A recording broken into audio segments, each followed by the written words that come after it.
happy birthday Ssaabasajja Kabaka Ronald Mwenda Mtebyo wokubiri Chuchu Lukoma Nantawetwa amazaalibwa ag'omulundi ogw'enkaaga mu omunaana egy'obuto bwedu ajiweze lunaku lwa leero ekyenjawulo ku mazaalibwa ge ag'omulundi guno omuyimbi eyamusanyusize yabadde official lwa leero y'omuyimbi y'omu Pallaso eyayitibwa ku mukolo ogwa nga 31 December oba 31 anga tuyingira omwaka nga lumu omukolo gwo gumanyiddwa ng'ogw'enkuuka omuyimbi Pallaso still Ssaabasajja Kabaka mwalabye ekyama ekiri mu music we era bwatyo nasima omuterega nti Uncle Piance Mayanja tasobola kubeera ng'ate abulawo ku mukolo guno enteekateeka nga bwe zigenze maaso ngenda kubeera nga nzikulambululiramu mpola mpola naye nga kansooke nkwanirize butereevu kutusinzidde wano ku Mukutu Viki exclusive era nga amannya bampita Viki nkoze ne Jolly yali emabega wa kamera Ssaabasajja Kabaka kansooke okutwala omukisa guno okukwagaliza amazaalibwa amalungi era ndowooza siba mukyamu bwe ngamba nti bagamba gunsinze Gusingide ddala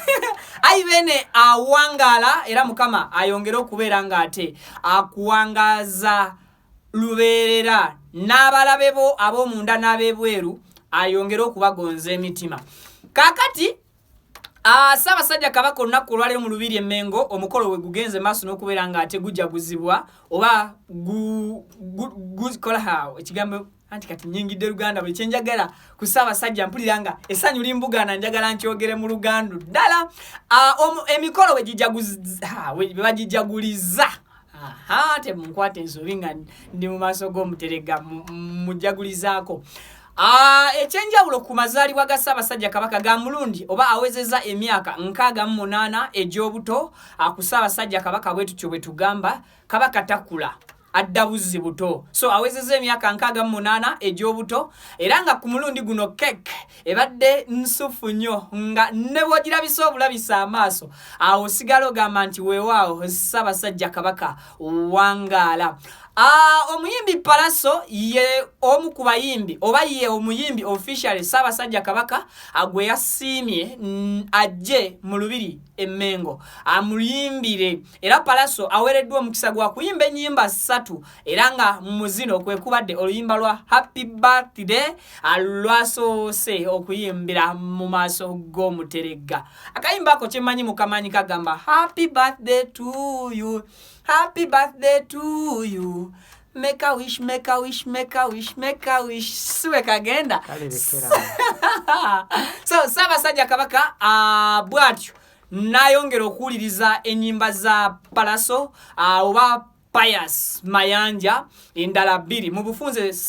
omuyimbi Pallaso ayimbidde Ssaabasajja Kabaka ennyimba 3 abwekityo omuterega n'abeera nga amusiimidde ddala ebitenkanika nkujjukizamuko akatambyo kaze emabega nti ne mu nkuuka ey'omwaka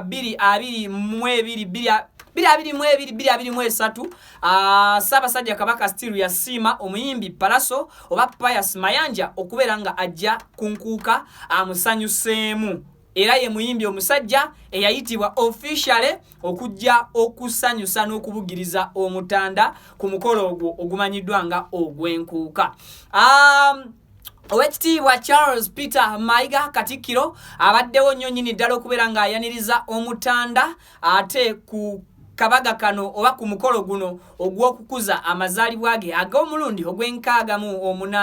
nga Ssaabasajja empologoma ya Buganda nantaddibwamu nantalinnya mu kateebe adda bupya oba adda buto na celebrating emyaka egyo 68 ai Katonda tukumire Ssaabasajja Kabaka wa Buganda empologoma yaffe esobole okubeera ng'ate eramula etudde ku Namulondo era yongero gituuze ku Namulondo ebbanga lyonna ate oboolyawo n'Obuganda buli Ssaabasajja bw'aba ng'ateredde entende Buganda ne Uganda eba eteredde entende obubaka obumuyozayoza okuvira ddala mu bakungu ne mu bantu ab'ebitiibwa bukyayongerera ddala maaso okubanga buyiika eri Ssaabasajja Kabaka nga bamwozayoza okutuuka ku myaka 68 egy'obuto. Naffe nga Vic Exclusive kwe tugasa eddoboozi, yes, n'omusajja wa Kyabazinga Joel ku kamera naye aŋŋambye nti mpiseewo obubaka buno mbumutuusize mu ddoboozi lye. Naye Joel ku mulundi guno